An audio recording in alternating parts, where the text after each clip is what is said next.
Morning, YouTubers. I'm out in the park today and it's a lovely sunny morning, quite crisp and cool. But I wanted to read some words that I was writing last night, and I was just thinking about how I judge other people wrongfully and too often, and thank goodness I don't have more power than I do because I'm too often no laughing matter, quite accusing, quite prejudicial, and I make wrong assumptions about people, assuming that I know what their motives are, what their intentions are, and what their likely actions are based on the actions of other people as much as themselves, and based on my own temperament, my own angers, depression and confusion and whatever other issues I might have, a whole cacophony probably. But I wanted to write some words on why I believe that God is right to judge us, but how we're wrong to judge each other. And I don't mean by that we should never judge any situation ever, just that we should be cautious about judging each other's souls and an ultimate judgment. And I mean by that how we judge the value and the worth of each other's souls, in terms of where we would go in the next life, and in terms of, I suppose, saying that someone's either been saved or condemned, and knowing or assuming that we might know the totality of their being, that is the worth of their soul, the essence of who they are as a person. Because of course how someone is can change according to circumstances, according to their mood, according to many factors, their physical and mental health, the environment around them, the family, the amount of money they have, their type of work, where they live, their social influences, and a whole heap of other factors besides those. So these are basically my reflections on that, and I'll be referring to my notes. Only God can ultimately and will judge the totality of our soul, and hence decide the fortunes of us. Every moment, every hour, day, week, month, year and decade, every life, we are closer to God's final judgment on us all. For we know that hour will come for us all, when there must be an ending for us all, yet we know not when that hour will be. It could be any time. God alone is right to judge us all, is fully able to, because God is all-knowing, all-powerful, and all-loving. God knows all my sufferings and has been there for the whole journey, knows when the world has wronged me, and knows me as a victim, even when I can't talk about my own victimhood, if I don't know about it, or if I find it too difficult sometimes to talk about. Yet still God is aware of all abuses done to me and the consequences that leads to. It is so reassuring to know for anyone, when the world denies your victimhood and your need for support and understanding, that like a loving parent to a child, God will acknowledge and know about all sufferings, and understands and will support and sustain you. And I find that quite a reassuring thing, especially when other people don't recognise those things, and when there's a denial of those things. I think there's a great many people that would find that reassuring to know. Yet God's knowledge of us works both ways, like a double-edged sword. God knows also when I have wronged others, when I have been abusive and or neglectful to others. God knows all my villainy, my selfishness, my meanness, my stubbornness, my greeds. Indeed, God knows every wrong I have ever done, from the smallest deeds to the largest ones, and also knows the totality of all of them. God knows too my virtues, though, knows where I have strived to assist my fellow man, knows my patience, my humilities, my kindnesses and generosities. Even when the world may not know it, yet God does, and I may try and hide my flaws or even exaggerate my virtues, yet still I fool myself and others maybe but not God. God always knows.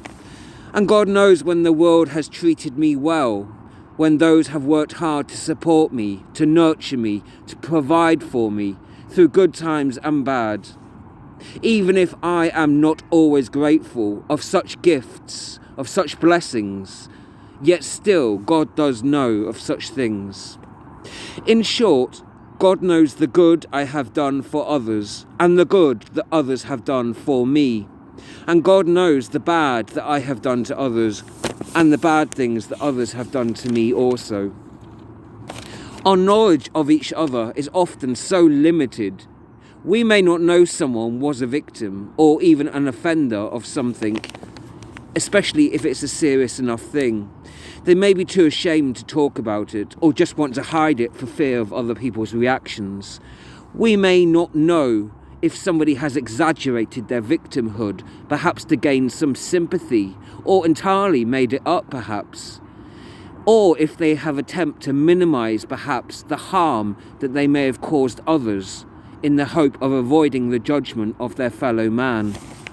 We may not know the good that a man does perhaps.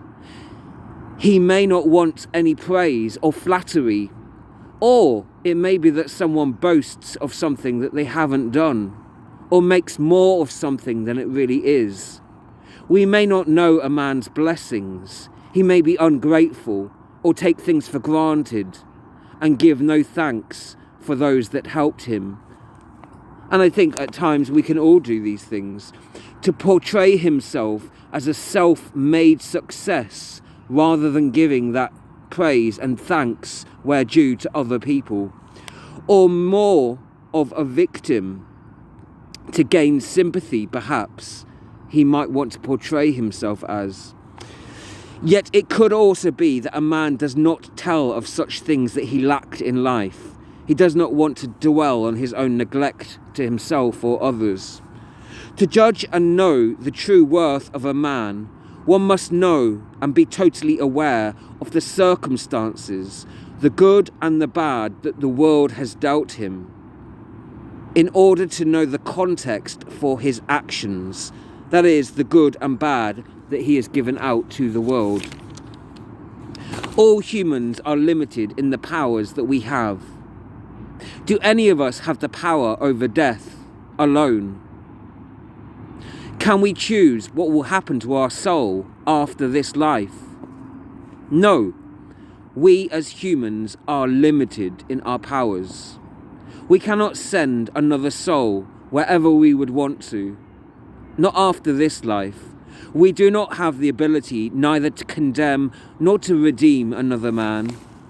Certainly we do all have some powers, be they psychological, emotional, social, financial or physical, in whatever shape or form, and we should be cautious how we use such things, whether we're using them to help others or to harm them, knowing that whether others will know or not the extent to which we do that, yet still God will always know.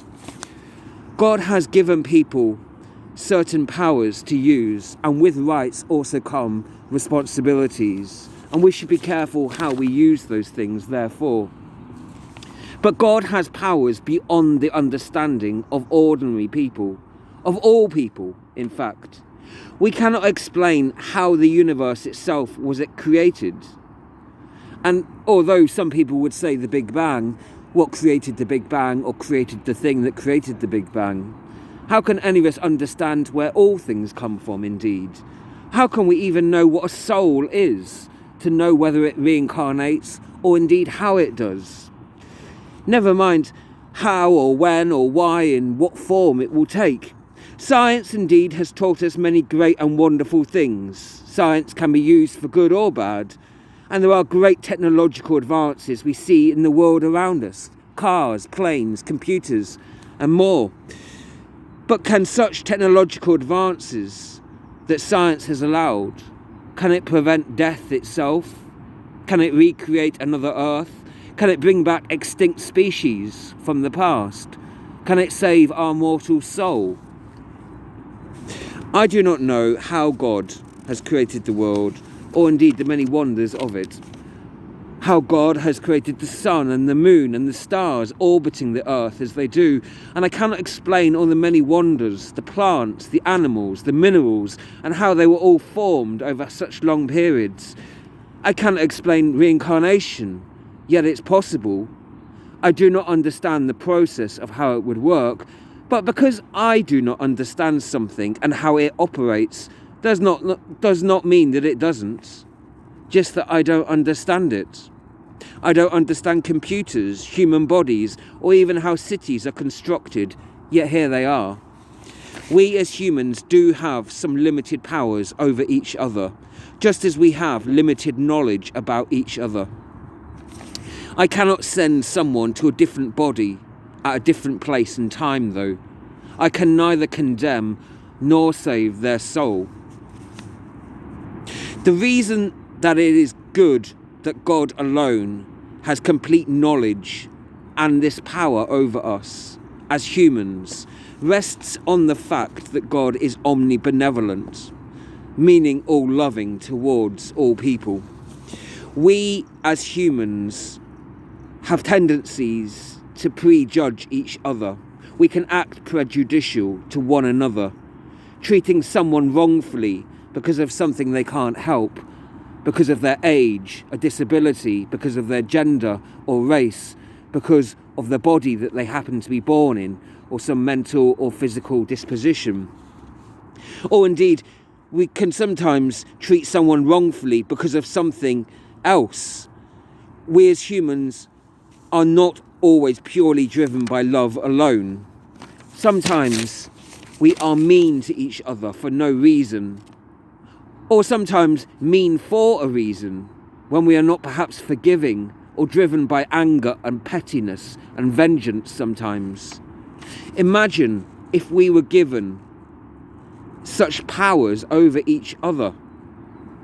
How much harm we cause each other in the world with the limited powers that we do have. But imagine an infinite power given to us. But such a thing should only exist, therefore, to something that is omnibenevolent and is all compassionate to all people and is fair in judging other people. And therefore it is right that our knowledge and our powers of and over each other is limited, because our compassions for each other are. We already sometimes misuse our own powers and our knowledge about each other. What if we could do that infinitely? How awful that would be.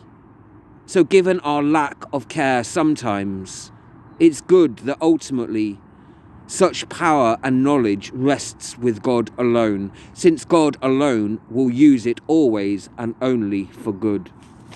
Certainly, we should strive to use our powers, for whatever they be, to assist our fellow man, knowing it will be in our favour to do so when our judgment day surely comes. We should strive to seek out honest information, learning about each other as honestly as we can, trying to learn the truths about one another. And we must try as well to be more loving and compassionate to our fellow man. Yet we must remember, when both we and our fellow man are limited to a varying extent in our knowledge, in our power, and in our compassion for one another, but that God's is sufficient for all, has knowledge of, power over, and compassion for all of humanity. And I just wanted to finish off, I suppose, with the poem that I've written that actually accompanies those words that I'd written, but I appear to have momentarily lost it actually. I put it on the bench. Though the houses are built, still the houses will fall. Though the trees all grow up, still the trees they are felled. Though the rivers pour forth, but still the rivers dry up. Though money may be earned, yet still money is spent. Though the body may thrive, but yet still the body will die. Though great friends are found, yet still great friends are lost. And though truths great truths are learnt, and yet great truths are forgotten. And yet flowers spring forth, and yet flowers also wilt. And yet memories will come, and memories will go. Books may be written, but books may be lost. Yet God's love remains for all.